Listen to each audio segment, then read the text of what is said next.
Good morning students, welcome to TSN school. Now let's start chapter number 9. Madam rides the bus. Madam rides the bus means एक ma'am है, मतलब एक girl है जो कि बस के अंदर राइडिंग करती है, बस के अंदर सवारी कर कर आती है। उसके बारे में हम स्टोरी पढ़ेंगे। In this sensitive story on 8 years old girl's first by bus journey into the world outside her village is also her induction into the mystery of life and death. She sees the gap between our knowing that there is a death and our understanding of it. ये जो story है, sensitive जो story है, इसके अंदर 8 years old girl है, मतलब 8 साल की एक लड़की है जो अपने गांव से पहली बार क्या करती है, बस ट्रैवल करती है, बस की यात्रा करती है। तो उस टाइम वो जब जाती है तो मतलब जो लाइफ की रियलिटी है कि डेथ जो है एक रियलिटी है, जीवन कैसे जिया जाता है, लाइफ क्या है, उसके बारे में वो सब चीज़ें उसको समझ में आती हैं। तो ऐसा क्या होता है उसके साथ में कि वो ये सब चीज़ें समझ पाती है, उसके ये स्टोरी हम इसके अंदर पढ़ेंगे। There was a girl named Valli my who was called Valli for short. Girl थी जिसका क्या नाम था, वल्ली माई, और जिसको शॉर्ट में हम क्या कहते थे, मतलब जिस शॉर्ट में उसको नाम से किस पुकारा जाता था, वल्ली से। She was 8 years old and very curious about things. वो क्यूरियस मीन्स होता है जिज्ञासु होना, किसी चीज़ के लिए हम बहुत ज़्यादा इंटरेस्ट लेते हैं। तो उसके लिए हम जो लड़की थी 8 years old गर्ल वली, वो क्या थी, 8 साल की थी और बहुत ज़्यादा चीज़ों को लेके बहुत ज़्यादा जिज्ञासा उसके अंदर थी। हर favourite pass time was standing in the front doorway of her house watching what was happening in the street outside. उसका सबसे अच्छा काम, मतलब उसका जो फेवरेट पास टाइम था सबसे ज़्यादा, वो उसके लिए मतलब मनोरंजन वाला जो टाइम था वो ये होता था कि वो दरवाजे के ऊपर अपने खड़ी हो जाती और गली के अंदर देखते रहती थी कि क्या हो रहा है, क्या वहाँ पर सब कुछ जो गली के अंदर जो भी चीज़ें होती थी उनको देखकर वो अपना पास टाइम गुजारती थी। स्ट्रीट मीन्स गली, ठीक है। There were no playmates of her own age on her street and his was about all she had to do. उसकी उम्र के बच्चे उस गली में नहीं थे, इसलिए उसका कोई ऐसा दोस्त नहीं था, इसलिए वो हमेशा वहाँ खड़े होकर अपना टाइम पास करा करती थी। But for Valli standing at the front door was every bit as enjoyable as any of the elaborate games other children played. Watching the street gave her many new unusual experiences. जो वली थी उसको दरवाजे पे खड़े होना सबसे अच्छा लगता था, और उसको सबसे अच्छा क्या लगता था, बस को आते जाते देखना। जो दूसरे बच्चे गेम्स खेलते थे उनकी बजाय वो क्या करती थी, वहाँ खड़े होकर बस को आते जाते हुए देखती थी, तो उससे वो वहाँ खड़े होकर काफ़ी अच्छा फील होता था। The most fascinating thing of all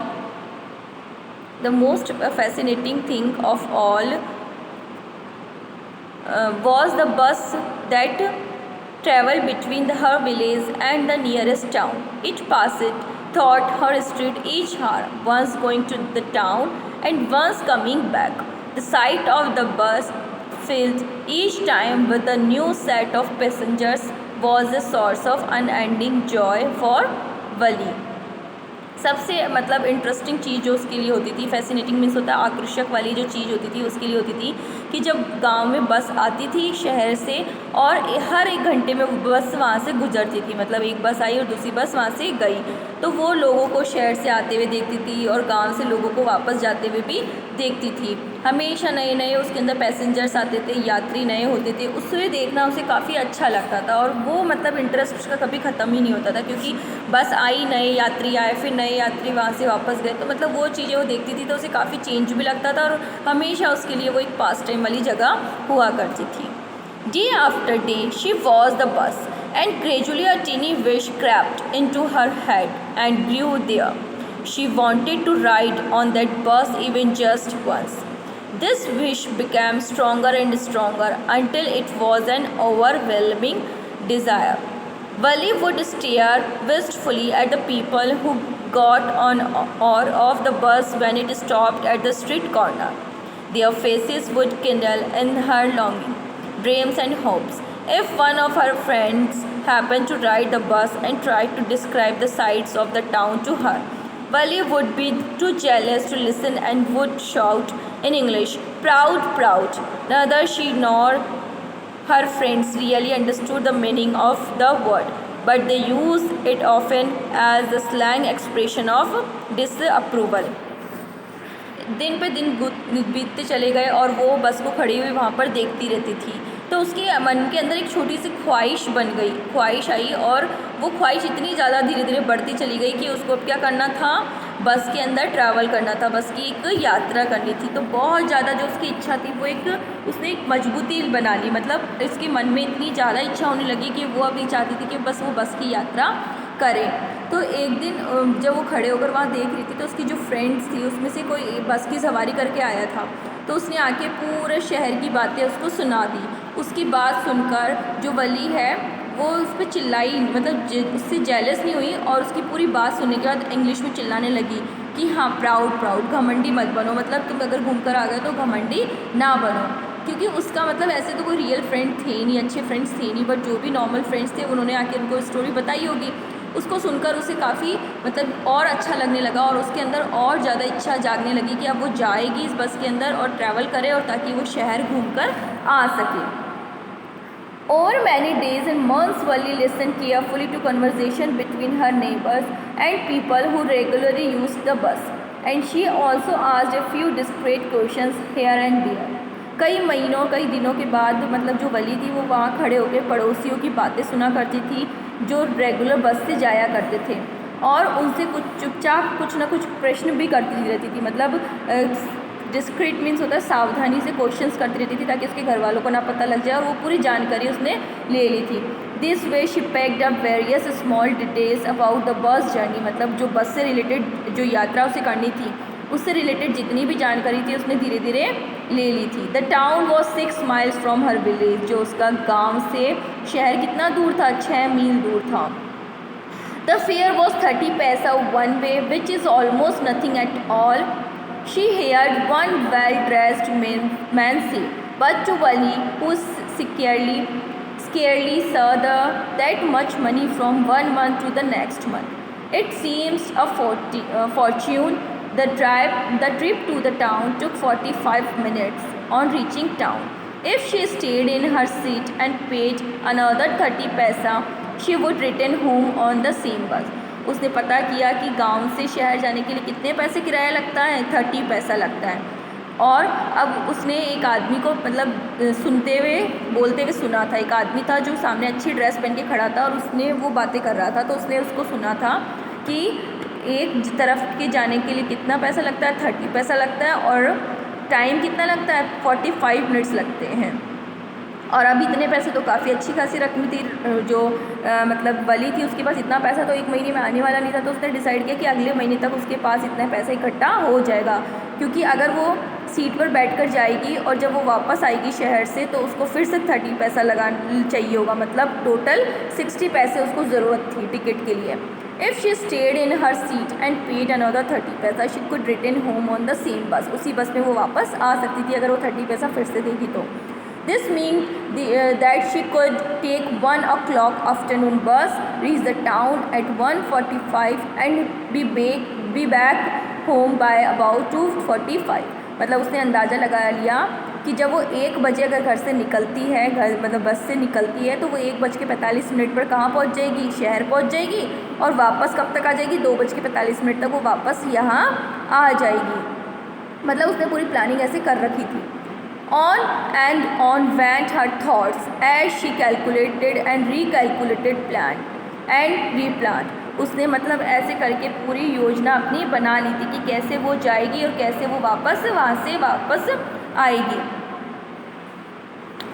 Well, one fine spring day, the afternoon bus was just on the point of leaving the village and turning into the main highway when a small voice was heard shouting, "Stop the bus! Stop the bus!" And a teeny hand was raised commandingly.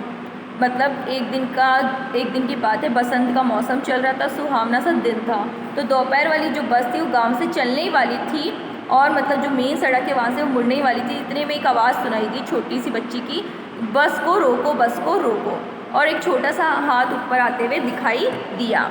The bus slows down to a crawl and the conductor, sticking his head out the door, said, "Hurry then. Tell whoever it is to come quickly. It's me, shouted Wali. I'm the one who was to get on. बस धीमी हुई और रेंगते हुए मतलब धीरे धीरे चलने लगी तो कंडक्टर ने अपना सर बाहर निकाला और जल्दी से कहा कि कौन है बाहर, जल्दी आ जाइए। तो वली चिल्लाई, मैं हूँ, मैं अकेली हूँ और मुझे क्या करना है, बस के अंदर बैठना है। By now the bus had come to a stop and the conductor said, oh really, you don't say so.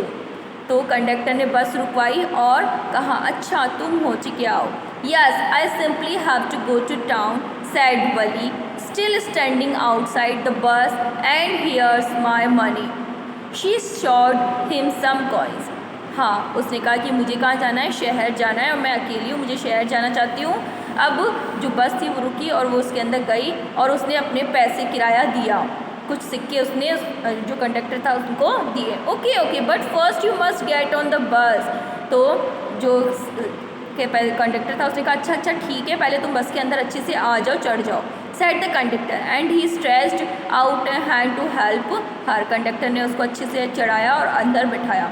Never mind, she said, I can get on by myself. You don't have to help me.